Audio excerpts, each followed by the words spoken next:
Bonjour, aujourd'hui on va continuer notre tutoriel sur Backbone et plus précisément sur ce qu'on a vu la dernière fois, les modèles. Pour la vidéo d'aujourd'hui, on va apprendre comment utiliser les events et ensuite comment valider les données modifiées. Alors, comment ça fonctionne les events? On va voir ici, on a une liste, si on va aller sur backbonejs.org, on a une liste des événements, donc là on clique Events, Catalogue, et puis on a la liste des événements qui existent par défaut dans Backbone. Par exemple, on a ici l'événement Add, c'est lorsqu'on ajoute le modèle à une collection. Pour nous, ce qui nous intéresse pour cette vidéo, c'est l'event Change, c'est lorsqu'on modifie les valeurs des attributs et aussi invalide lorsque on va valider les données changées. Alors, comment enclencher un événement? C'est simple, donc on va faire this, c'est le modèle en cours, on.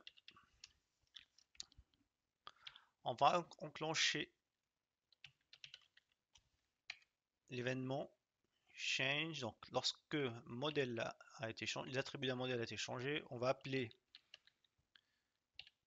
fonction callback. Je vais créer une fonction callback, on va dire euh, render on set. J'appelle cette fonction callback et this c'est pour le contexte en cours. Donc là, ce qui va se passer lors d'un événement de changement de modification des attributs, on va appeler cette fonction callback. On va créer ici, CTRL C,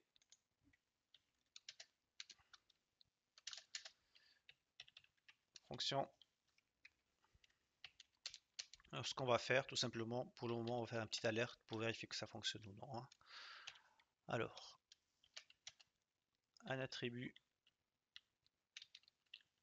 a été changé. On va vérifier si ça marche ou non. Oups, il y a quelque chose qui manque.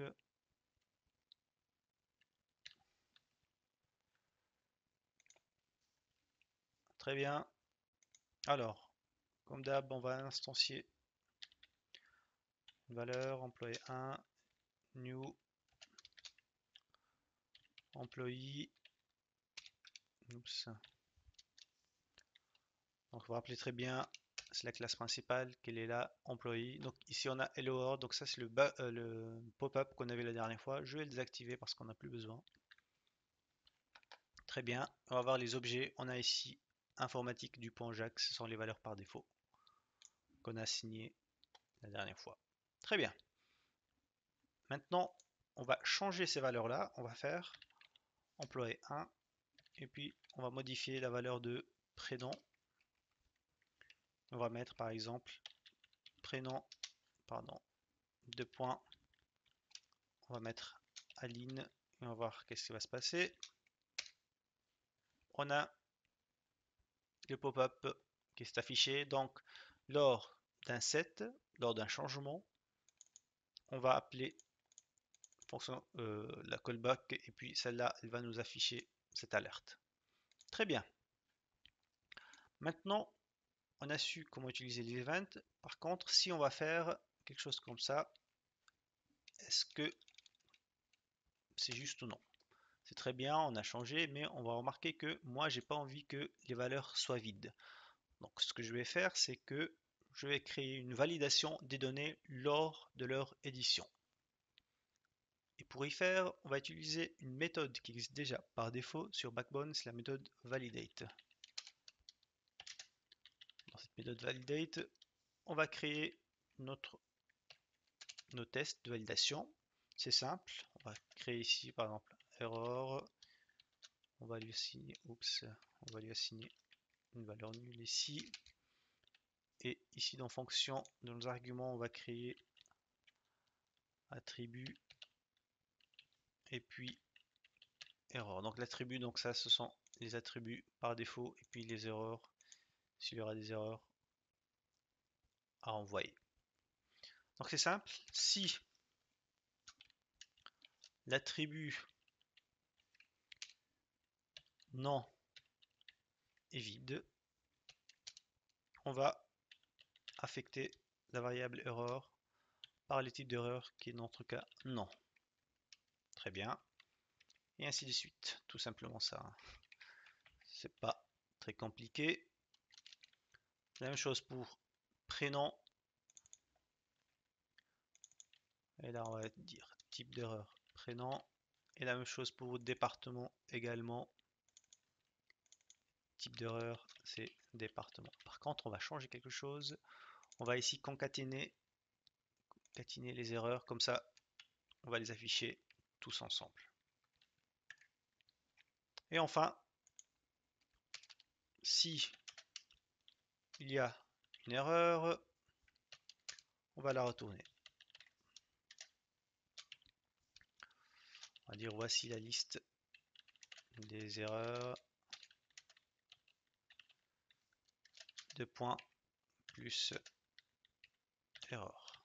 Très bien. Donc là, on a créé notre fonction validate. Mais comment enclencher maintenant cette validation? C'est simple. Donc on se rappelle toujours que lorsqu'on va faire un changement, on aura la fonction callback va être appelée. Et c'est dans cette fonction callback, on doit appeler la fonction de validation. La fonction de validation est la suivante. Si le modèle this is not, pardon, si le modèle, les attributs du modèle ne sont pas valides, on va faire une petite alerte.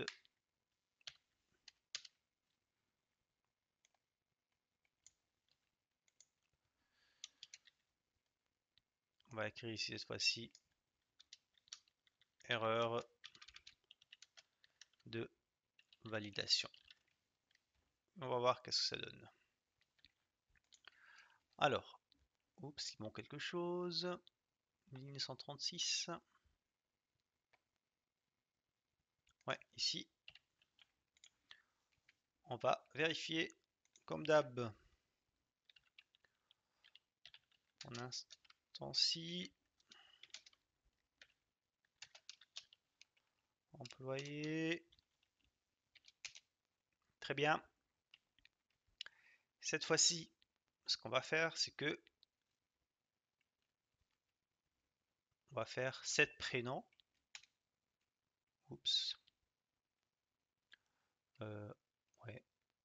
Employé 1. Ouais, c'est juste. Set. On va mettre la valeur de prénom, on va la mettre vide. Cette fois-ci, on va voir qu'est-ce que ça donne. Erreur de validation. Donc là, on a une erreur de validation. Par contre, si on va la remplir, on va faire la même chose. On va mettre Eric. Est-ce que ça va fonctionner? Et ça a fonctionné. Et on peut voir ici la valeur, si elle a changé ou non. On voit que ça maintenant s'appelle Eric au lieu de Jacques. Mais si vous remarquez très bien, lorsque tout à l'heure on a fait, donc là je vais mettre par une valeur vide, on a toujours erreur de validation, on n'a pas, elle se trouve où les erreurs. Mais on remarque ici l'argument validation error, il nous affiche exactement cette variable là nous affiche exactement le type d'erreur. Alors ce qu'on va faire tout simplement, on va copier ça, this validation error, et on va l'ajouter tout simplement. C'est pas dur. Et puis on va améliorer quelque chose. On va voir maintenant ce que ça donne. On va instancier employé 1. Très bien. On va voir ici l'objet. On a Jacques Dupont informatique. Ensuite, on va mettre la valeur employé 7.1, une valeur qui est vide. On va ici, erreur de validation, voici la liste des erreurs de prénom.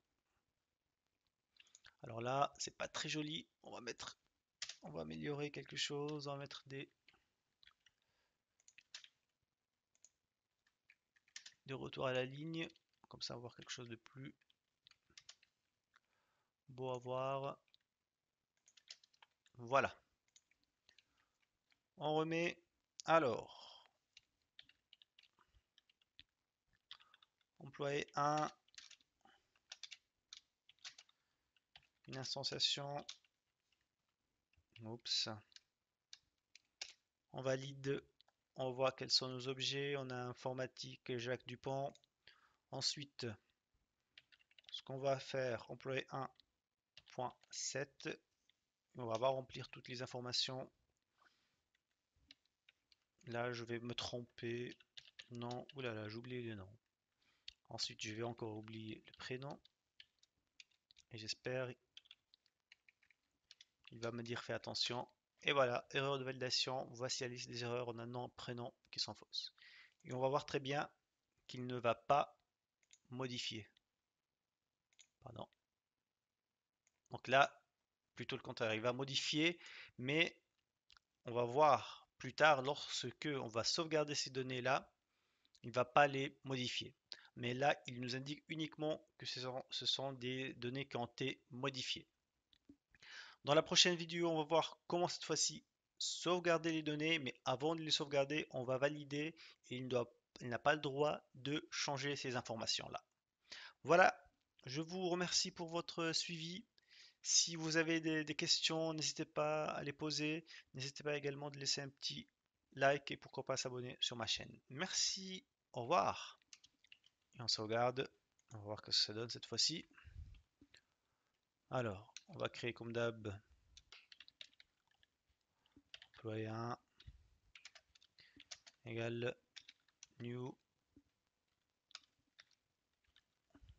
employé. Donc vous remarquez ici au cas où sur 2.store et on va appeler cette base de données employee db. Très bien. Et on sauvegarde. Ensuite,